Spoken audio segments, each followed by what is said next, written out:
Good morning. My name is Vicky Jeter, and I am a practitioner for Louisville Center for Spiritual Living, where we teach the science of mind. And this is our midweek inspiration. So, the month of September was all about stewardship of our planet. And last week we wrapped up with our guest speaker, Brent Uzel, who is a Unity licensed teacher. And he has a great passion for stewardship of the planet. And he started out with a recap of why it's so critical now that we have stewardship of our planet in the forefront of our minds, not only as individuals, but as a human race. Because the planet will do what she needs to do to support herself. And it's about recognizing that if we're not good for the planet, it's not going to be good for us, because the ecological system that supports us here is very, very delicate and interwoven. And that's why the title of Brent's talk was The Sacred Canopy.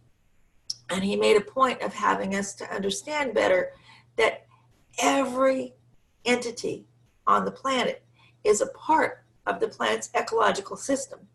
And that it's a domino effect. Actually, he used the analogy of the game Jenga, where all the interwoven pieces are so connected that as you shift one, it shifts the whole thing. And this is what's true of the balance for the earth. And then when he shifted to the spiritual aspects of what could be done about that, he made a point of the idea that it starts at the foundation.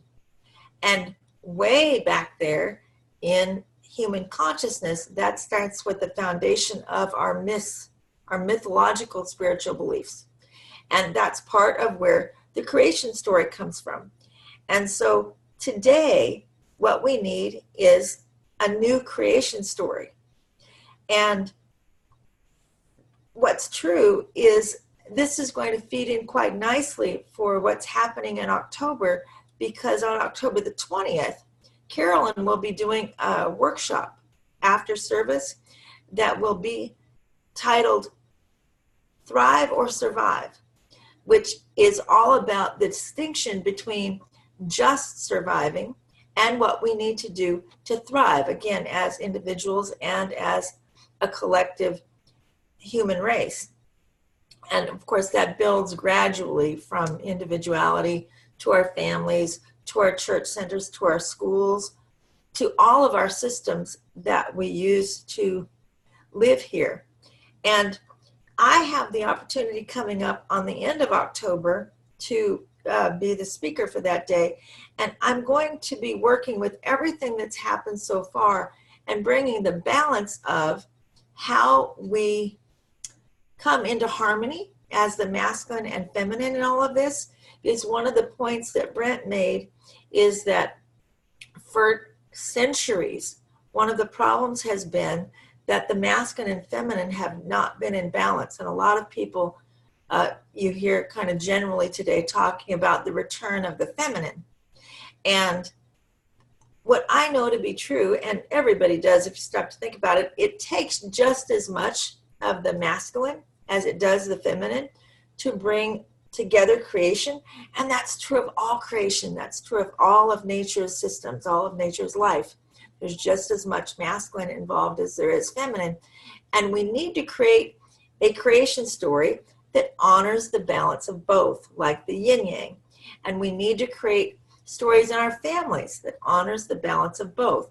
We need women's wisdom circles. We need men to be gathering and working with material like from Robert Bly in The Fire in the Belly and a little book on the human shadow, and bringing these things together. And the last point that I'd like to make is that in Science of Mind, we know that there is a distinction between temporal fact and spiritual reality. In spiritual reality, there is no separation from our source. And as we individual beings practice with working with that and what it means to be a co-creator, in lots of ways mistakes are made, and it comes out looking like there's a lot of imbalance and that there is problems that cannot be resolved. Well, the physical facts that we face can be changed and are changed as we change our internal reality, as we change the internal story, as we change the internal belief, as we come to a place of living in alignment with the truth. Then the truth shall set us free, and we get an opportunity to change the temporal facts. And so I hope you'll join us to continue this phenomenal journey. And I bless you for the day. Thank you for being here. And until next time, namaste.